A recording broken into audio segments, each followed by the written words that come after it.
Very good morning to our RANsquawk listeners, to the European rundown for Tuesday the 5th of October 2010. Just coming through to 11 o'clock now in London, a bit of a recap of the morning's events. Quite a few big stories coming out late in the Asian session, starting off with the Bank of Japan in their interest rate decision, where they have eased policy further. It did cause some brief weakening in the yen. They've taken rates now to a range of 0 to 0.1 from their previous 0.1%, which has been held for some time. Furthermore, they've created an additional 5 trillion yen fund to buy JGB's commercial paper and asset-backed securities. So further easing there did contribute to weakening the yen. However, the actual dollar-yen pairs, the European morning has progressed, has pretty much come back to unchanged and retraced the bulk of that move. Elsewhere, another noted mover has been predominant weakness seen in the Australian dollar. That's traded down around 150 pips at its low in Aussie dollar before it ran into some Asian central bank buying off the lows.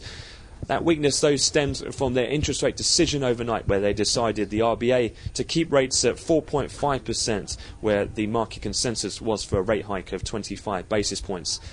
Elsewhere in Europe, Moody's has been the major theme. They've had numerous comments where, in particular, they have put the sovereign rating of Ireland on review. Most of that coming on the back of that new recapitalisation plan, which was announced in the Irish Central Bank last week.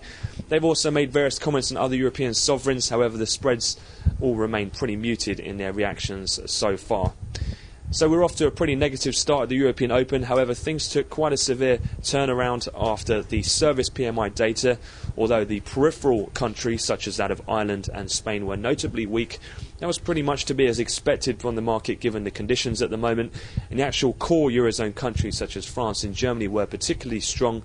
Allied that as well to the UK SIPS PMI, services PMI, came in much better than expected and did cause a rally, with equities now in positive territory, with substantial weakness seen in the dollar index, which now trades around its lowest since January of this year. That provided a strong bid to both spot gold, which has breached new fresh record highs, bringing silver to highs as well. WTI crude futures positive, so equities, as mentioned, are in positive territory heading into the US session.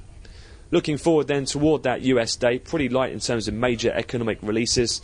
In terms of the ICSC Red Book, that's all to come this afternoon. We'll have ISM non-manufacturing composite index as well. That'll be one of the highlights, and with the API all inventory numbers to come after the 9S pit close today. So quite a busy morning, and that does conclude the European wrap-up, but we'll have another update to come at the European cash equity close.